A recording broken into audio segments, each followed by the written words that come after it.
ce qu'on a appelé un forum citoyen. Pour beaucoup d'entre vous, peut-être il sera plus simple de relier directement cette histoire-là à une histoire récente en France, la Convention citoyenne pour le climat. Donc on s'inscrit dans la même histoire, en fait, une histoire qui date d'une cinquantaine d'années, qui a été expérimentée selon des intitulés divers, conférences de consensus, jury citoyen, assemblée citoyenne, convention citoyenne, donc tout récemment en France, et forum citoyen pour la première fois à Genève. L'idée, en fait, c'est une assemblée de citoyennes et de citoyens tirés au sort. En l'occurrence, ils sont et elles sont 30, et qui vont travailler pendant près de 4 mois, en fait, lors de 5 week-ends, sur une question qui a été posée par Antonio Gers, donc président du Conseil d'État de l'État de Genève, et question qui leur est soumise. Donc la question est la suivante. Comment habiter le territoire genevois pour mieux vivre ensemble dans le respect de la nature et faire face au changement climatique.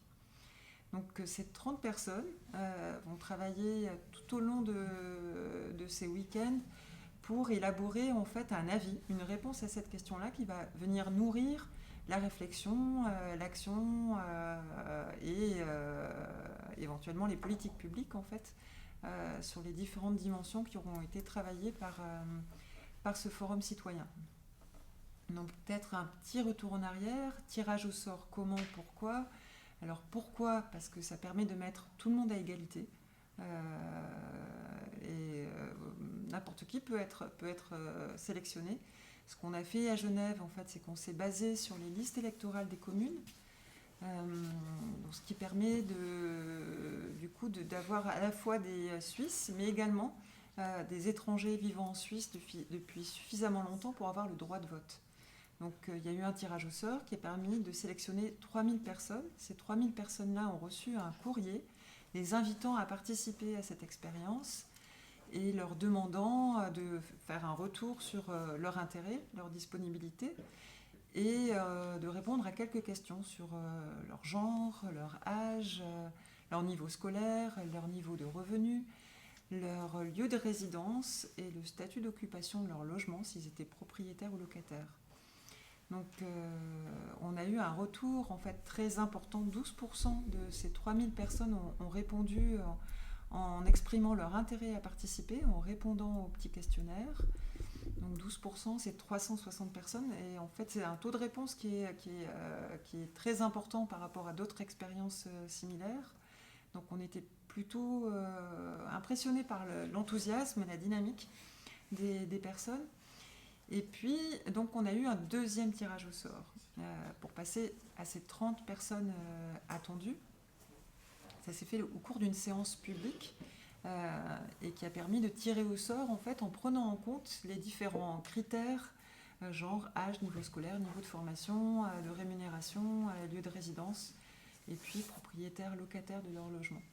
Donc cette séance-là a eu lieu publiquement. C'est un petit logiciel dans lequel on fait rentrer toutes ces données-là et qui a permis de donner 2 listes de 30 personnes.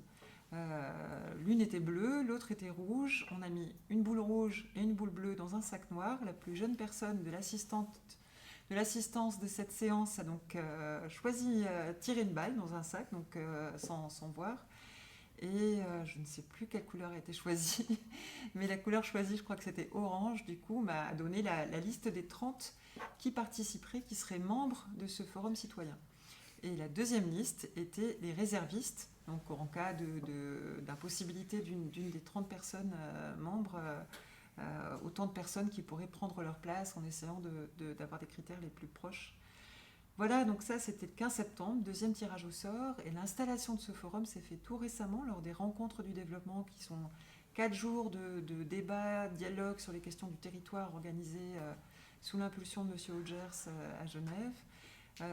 Cet événement-là a permis d'installer ce forum-là, donc un premier temps de rencontre pour ces 30 personnes et un premier temps d'immersion dans le sujet.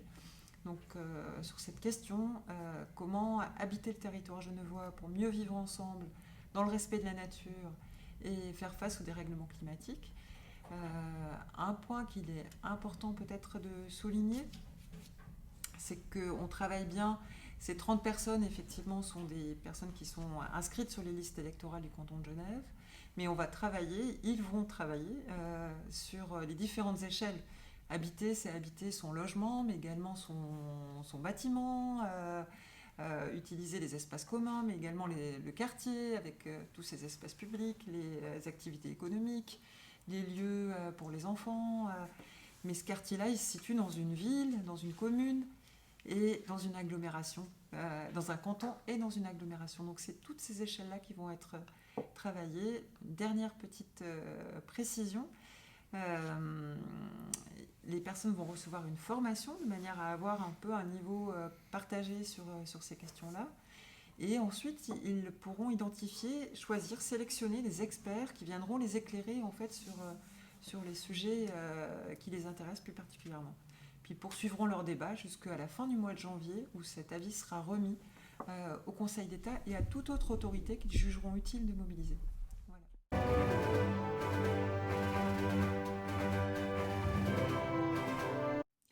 Bonjour et bienvenue pour ce petit exposé sur le Parlement transfrontalier du Grand Genève dans le cadre de cette table ronde de Genevois sans frontières. Le Parlement transfrontalier du Grand Genève, nous l'avons réfléchi avec les membres de Genevois sans frontières en partant du constat que les habitants des territoires n'ont pas leur mot à dire aujourd'hui quant au devenir de la région du Grand Genève. Et que la charte d'agglomération qui a été adoptée en 2007 n'est pas une émanation du souverain.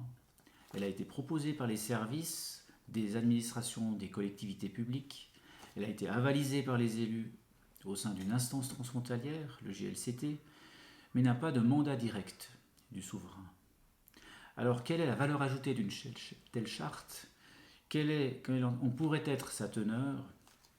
Eh bien, nous estimons qu'il faut que celle-ci puisse être le socle de valeurs communes de la région, la responsabilité de chaque territoire, le respect mutuel, la solidarité des territoires, la durabilité, et puis doit pouvoir également inscrire un caractère identitaire, par exemple en mettant en avant des ancrages territoriaux, un blason, une armoirie, des réjouissances autour d'un acte fondateur, par exemple le traité de Saint-Julien qui a été signé en 1603 et qui garantit la possibilité et le droit de travailler des deux côtés de la frontière et la liberté de circulation dans tous les États, tant pour les personnes que les marchandises. Et cette charte est également garante de la stabilité pour l'avenir et pour faire face à toute tentative de repli. Alors comment nous est venue cette idée ? Eh bien, c'était au moment, quelques jours avant le lancement du Léman Express. Nous, on est toujours parti avec Genevois sans frontières que ce Léman Express, à lui tout seul, ne suffira pas pour souder le territoire du Grand Genève, ou les territoires. Et l'autre paramètre qui nous a décidé, c'est que lors du 15 mars 2020, il y avait une élection municipale, aussi bien en France et en Suisse, et qu'à cette date, seuls les Suisses de l'étranger n'étaient pas appelés aux urnes, puisqu'ils n'ont pas le droit de vote au niveau local en France, contrairement à tous les étrangers qui résident à Genève depuis 8 ans. Alors notre proposition, elle est assez simple. Pour constituer une assemblée parlementaire avec un mandat direct du souverain, pour environ 1 million d'habitants, pour le Grand Genève, sur les territoires de l'Ain, du district de Nyons, de la Haute-Savoie et du canton de Genève, eh bien, il faut organiser déjà une élection pour repouvoir 60 ou 100 sièges de parlementaires pour un mandat unique qui vise la rédaction d'une nouvelle charte d'agglomération. Et ces 60 sièges, c'est un modèle sur lequel on est parti, mais on pourrait parler aussi de 100 parlementaires. Si aujourd'hui on devait les répartir au sein de la population, ce serait 12 sièges pour l'Ain, 30 sièges pour la Haute-Savoie, 48 sièges pour le canton de Genève et 10 sièges pour le district de Nyons. Donc on aurait une première élection, un premier scrutin populaire pour faire élire ses représentants dans une assemblée parlementaire. Et dans un deuxième temps, une fois que cette assemblée aura terminé son travail quant à la rédaction de cette charte, eh bien, on organiserait un deuxième scrutin pour que tous les électeurs et tout le corps électoral lui donnent sa légitimité pour qu'elle soit validée ou refusée. Donc ce scrutin consisterait à dire si oui ou non les électeurs de l'Ain, de la Haute-Savoie, de Genève et de Nyons sont favorables au texte issu des travaux parlementaires. Alors concrètement, comment on s'y est pris? Nous avons écrit un courrier au bureau du groupement local de coopération transfrontalière le 28 novembre 2019. Et le 25 février, nous avons eu la réponse suivante du président du GLCT, M. Antonio Hodgers, qui compte saisir le forum d'agglomération pour conduire une réflexion d'opportunité et de faisabilité pour une assemblée transfrontalière pérenne. Donc notre impulsion, elle a été au-delà de toutes nos attentes, dans la mesure où aujourd'hui c'est le forum d'agglomération qui est chargé de réfléchir à la mise en place d'une assemblée parlementaire pérenne. Les enjeux pour la suite, tout d'abord, évidemment, il faut que chaque collectivité territoriale mette en œuvre juridiquement et techniquement ce scrutin à une telle échelle avec plusieurs registres électoraux. Ensuite, un enjeu également, c'est que les partis politiques ou la société civile s'organisent et puissent mettre à disposition de cette nouvelle instance le personnel politique pour s'y investir pendant 1 à 2 années. Et c'est à ce titre que Genevois sans frontières va commencer à démarrer une consultation des partis politiques pour sonder leur point de vue. Et ensuite, et finalement, il y a la question de la temporalité. Il faut savoir que chaque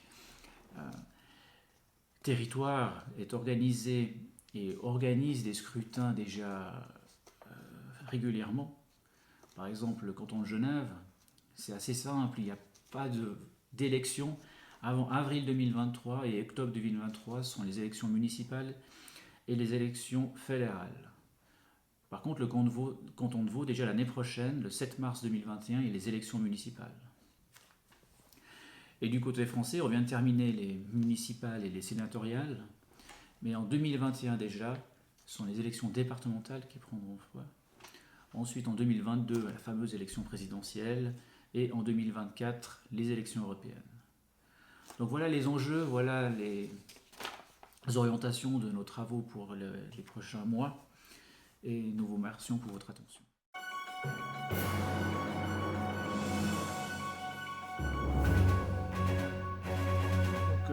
Il y a un équilibre entre 3 grands axes qui sont les gens issus de l'économie, ou plutôt les organisations issues de l'économie, tout ce qui est plutôt social et culturel, et une troisième partie qui est l'environnement. Donc pour couvrir un petit peu toute la société en termes de société civile. Donc quelques exemples, il y a BTP 74, donc les gens du département d'Haute-Savoie dans la construction, il y a la Fédération des métiers du bâtiment à Genève, le TCS, mais il y a plein d'associations environnementales, des associations de mobilité douce, il y a les syndicats, il y a l'Université de Genève, etc., avec un équilibre des 3 territoires, voire 4, selon comment on compte. Donc la partie vaudoise, le canton de Genève, et là où les 2 parties françaises, d'Ain et de Haute-Savoie. Voilà. Après, ce que j'aime bien expliquer aussi, ça c'est important, je pense, quand on discute d'assemblée citoyenne, quand on discute de démocratie participative, etc., c'est qu'il y a quand même 2 choses très différentes. D'un côté, on a les élus, c'est ce que j'appelle le côté quantitatif, et ce n'est pas du tout une critique, vous allez voir pourquoi, et la société civile qui est plutôt le côté qualitatif. Alors les élus, c'est quantitatif parce que les élus sont représentatifs de la population. Il y a un pourcentage de gens qui ont voté pour certains élus, et ils représentent ces gens-là, donc on peut faire un vote, et chaque élu représente une partie de la population, avec un poids, évidemment, aucun système n'est parfait, voire même certains sont très imparfaits, mais disons en tous les cas, il y a une représentation de cela. Alors que le côté qualitatif, la société civile, évidemment, on ne peut pas comparer quelqu'un qui défend l'environnement, une association certes très pointue, qui connaît bien le domaine des dossiers, etc., qui défend l'environnement, on ne peut pas lui dire, mais vous avez combien de membres? Et puis l'association qui représente des entreprises, vous avez combien de membres? Déjà, ça ne veut rien dire. Et en plus, même, on s'imagine bien prendre une association qui représente des entreprises, comme on a au forum. Est-ce qu'on compte les entreprises dont elles sont membres? Donc, les entreprises qui sont membres, est-ce qu'on prend le nombre d'employés des entreprises? Enfin, on ne s'en sort pas. Donc, il faut bien comprendre la société civile, ce n'est pas quelque chose qui se quantifie, on voit le côté qualitatif. Il y a des gens qui connaissent bien la mobilité douce, des gens qui connaissent bien le bâtiment, des gens qui connaissent bien, etc. etc. Et ces gens-là apportent quelque chose par leur compétences et leur connaissance du domaine. Bon.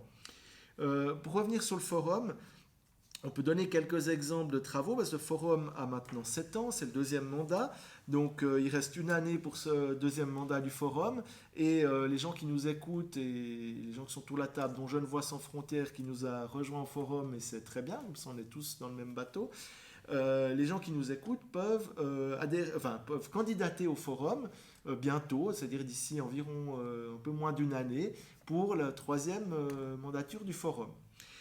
Donc ce qu'on a fait, mais c'est juste quelques exemples, hein.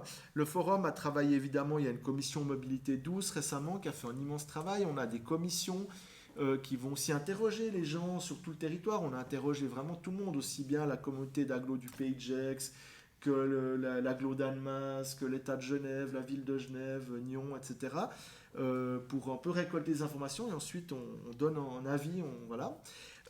Quelques autres exemples vite fait, on a les projets d'agglo 3 et 4, donc ça j'y reviendrai rapidement. On a aussi créé une commission ferroviaire parce qu'on s'est dit les projets d'agglo c'est bien, mais ça s'arrête au tram, il faut penser peut-être plus loin avec la colonne vertébrale de l'agglo qui doit être le ferroviaire, ça c'est à plus long terme, mais voilà. On a travaillé sur le plan climat de l'État de Genève, on a travaillé sur Pacter, donc la question de la pollution de l'air, on peut dire. On a aussi travaillé sur les valeurs communes du Grand Genève.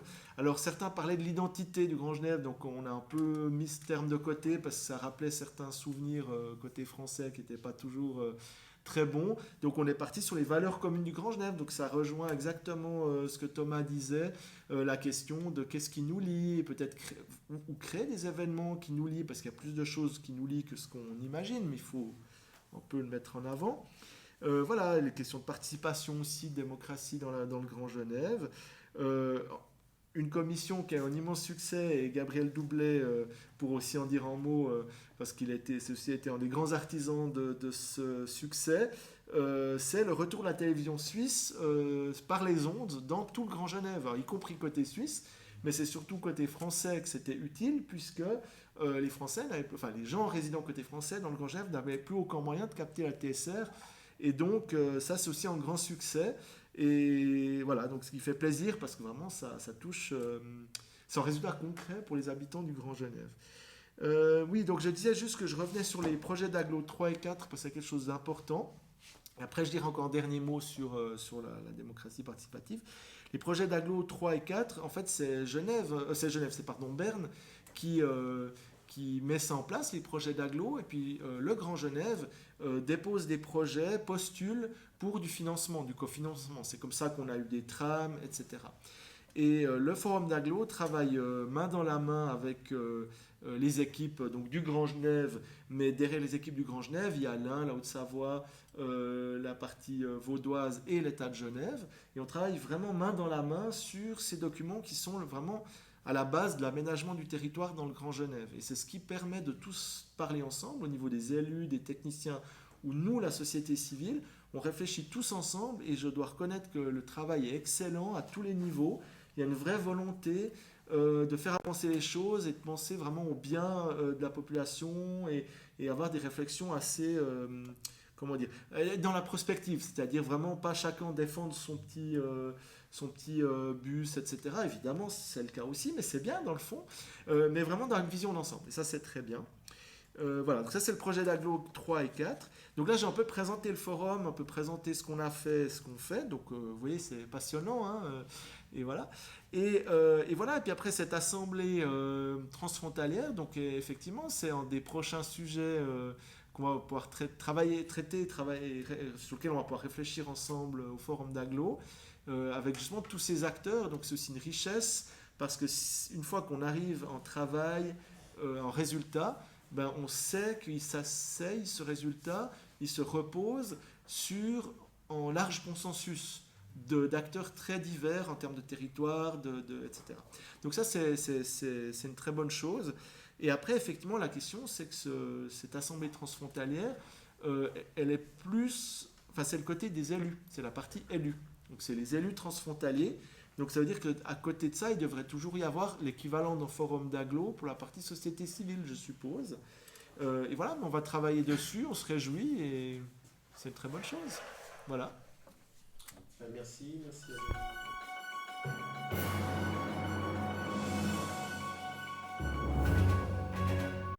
Bonsoir à tous, très heureux d'être là parmi vous ce soir.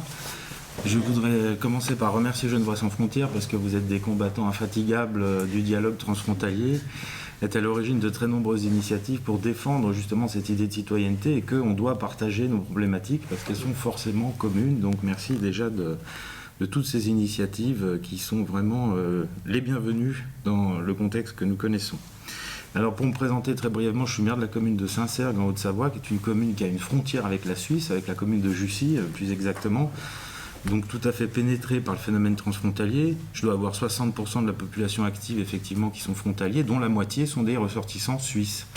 Et je déplore, comme le disait Thomas Putala tout à l'heure, que ces citoyens qui sont très très actifs dans la commune, qui sont membres des sociétés, qui sont membres des associations, qui s'intéressent à la vie collective, eh bien ne puissent pas participer aux élections communales. Ça c'est très dommage. Bon, il suffirait que la Suisse adhère à l'Union européenne, c'est vrai. Ce qui est vraiment un détail, nous le savons tous. Donc voilà, la commune de Saint-Cergue, l'agglomération d'Annemasse, le pôle métropolitain du Genevois français, qui est la partie française du Grand Genève, et puis enfin le Grand Genève. Je participe à tous ces échelons, ce qui vous donne une idée, et ça a été dit tout à l'heure, effectivement, du millefeuille administratif et de l'éloignement par rapport aux citoyens, par rapport à la votation originelle qui fait que vous êtes élu ou investi pour vous retrouver ensuite dans une instance où, effectivement, on peut dire que la représentation démocratique est un peu plus éloignée que quand vous êtes à la commune, en lien direct, effectivement, avec les choses. La question de l'appartenance de nos concitoyens au territoire, c'est une question fondamentale.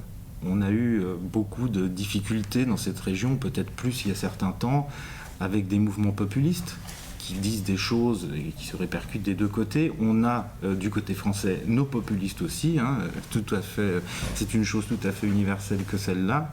Et il a souvent manqué effectivement un discours fédérateur, quelque chose qui donne du sens à la construction de l'agglomération qu'on était en train de faire ensemble.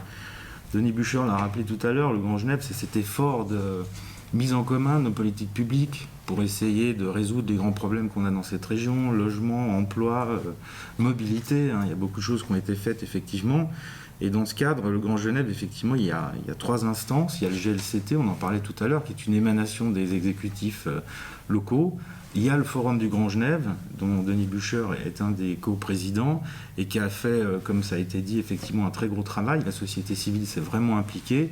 Et pour parler 2 secondes du dossier de la RTS, c'est d'abord une réaction de la société civile qui a interpellé les élus, une très grande mobilisation effectivement de certains membres du forum d'agglomération et un travail collectif qui ont permis d'aboutir à une solution. Donc on a vu effectivement là encore, s'il le fallait, toute l'importance et l'intérêt de la mobilisation de la société civile. À côté de ça, on a les assises transfrontalières des élus qui se réunissent une fois par an et qui sont une tentative là aussi de réunir les élus de tous les territoires, même ceux qui ne siègent pas forcément dans le Grand Genève, mais pour leur faire partager des problématiques communes. Parce qu'il y a une vraie méconnaissance, en discutant avec des élus suisses ou avec des élus français, de ce qui se fait au niveau de cette agglomération transfrontalière. Alors pour parler brièvement de la France, effectivement, et de la démocratie directe, et des directions qu'on prend depuis la loi NOTRe, on est obligé, par des textes réglementaires, effectivement, à concerter plus avec nos populations. Et c'est évidemment tant mieux. La loi NOTRe oblige, par exemple, toutes les intercommunalités de plus de 20 000 habitants de se doter d'un conseil de développement. Donc c'est ce qu'on a fait à l'agglomération d'Annemasse, un petit peu sur le mode, alors il n'y avait pas de tirage au sort, voilà, avec des boules.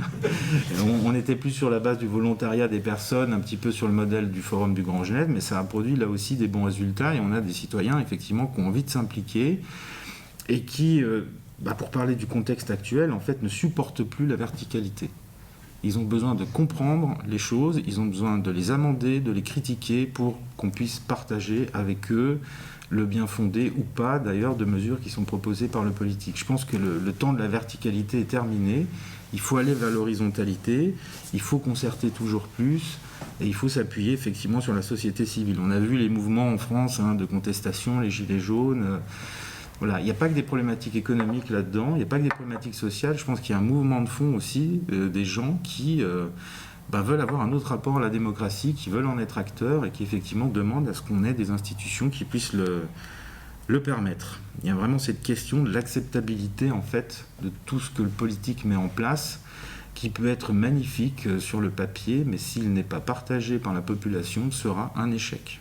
Voilà, je pense qu'il faut vraiment qu'on prenne conscience de ça. Pour parler du Grand Genève et des options qui ont été prises, le Grand Genève, il a dû prioriser son action récemment autour des grandes infrastructures. On a parlé du Léman Express, on a parlé des prolongations de lignes de tram, le grand succès de la voie verte, les parkings relais, enfin voilà. La région se dote enfin des infrastructures effectivement dont elle avait besoin. Mais il ne faut effectivement pas qu'on se limite à ça. Il faut qu'on aille beaucoup plus loin. Il faut qu'on offre à nos habitants, effectivement, des occasions de partager autre chose que des regards désabusés dans les bouchons ou dans les transports en commun. Il faut leur donner des lieux de vie en commun, des expériences communes, une culture commune, des réjouissances communes, comme disait Thomas tout à l'heure. J'aime bien cette expression. Il y a des communes qui, à l'échelon local, font des fêtes transfrontalières. Ça marche toujours très bien. On l'a fait à Saint-Cergue, c'était magnifique. Je sais que ça se fait aussi entre Verrières et Trembières, par exemple, dans d'autres endroits. Et c'est des occasions, effectivement, de se rendre compte qu'on partage véritablement une culture commune et qu'au-delà des invectives ou taquineries qui font aussi le charme de la région, eh bien, oui, on a beaucoup à partager et beaucoup à construire ensemble. Donc, je dirais que cette idée d'un Parlement transfrontalier, c'est une belle idée. C'est une très belle idée. Il faut qu'on arrive à impliquer beaucoup plus fortement nos populations, parce que ce qu'on fait ici, c'est la construction d'une agglomération d'1 million d'habitants. Et si on n'implique pas ces habitants, ça ne va pas fonctionner. Il y a un moment donné, effectivement, où ils doivent partager les constats, les diagnostics, mais aussi les buts, une vision, et puis, effectivement, il faut que ce Parlement puisse voir le jour. J'en suis un fervent partisan, en tout cas, et je vous remercie de nous y avoir invités à en parler. Merci.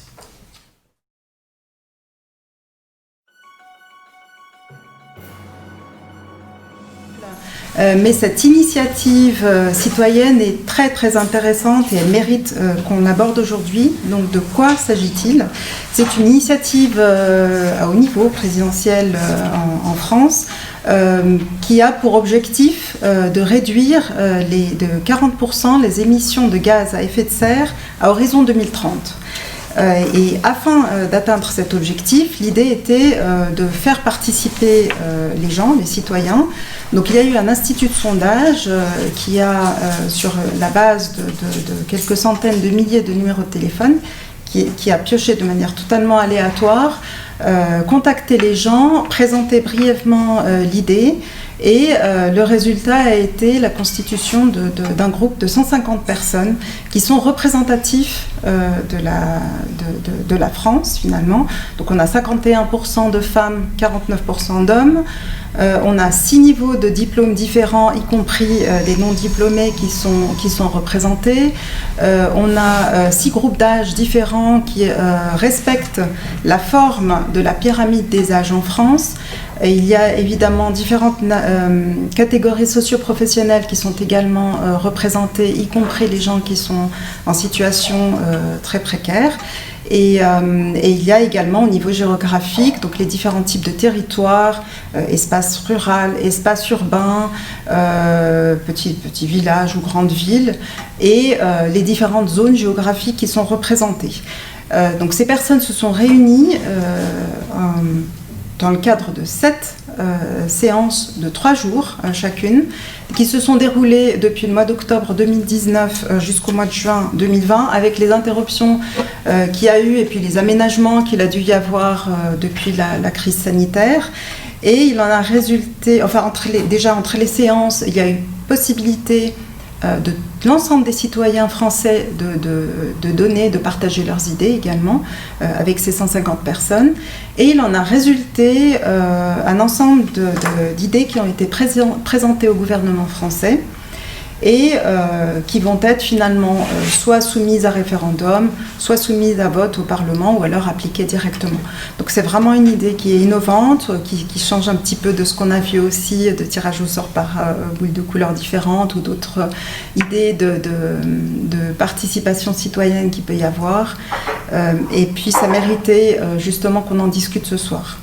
Donc pour conclure par rapport à tout ce qui a été dit, effectivement la société civile, comme l'a relevé Denis Buchet, est de plus en plus importante et présente, elle a son mot à dire, et d'où l'idée que nous avons eue à Genevois sans frontières de ce grand Parlement du Grand Genève qui pourrait être extrêmement intéressant pour donner la parole à finalement cette grande agglomération d'1 million de personnes qui se situent de part et d'autre de la frontière, qui partagent énormément d'intérêts en commun.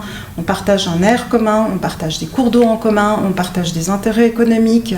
Donc on parle beaucoup de tourisme, d'achat ou d'emploi. N'oublions pas que Genève est également un pôle au niveau culturel.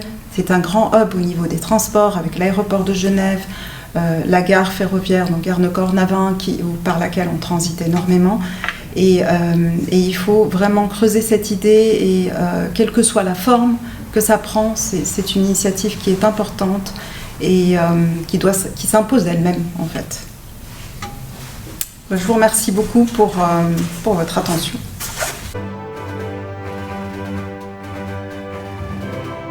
Nous remercions nos invités pour leur intervention de qualité et nous espérons que ce qui a été dit ce soir vous éclairera mieux sur ce concept de démocratie participative. Merci et à bientôt.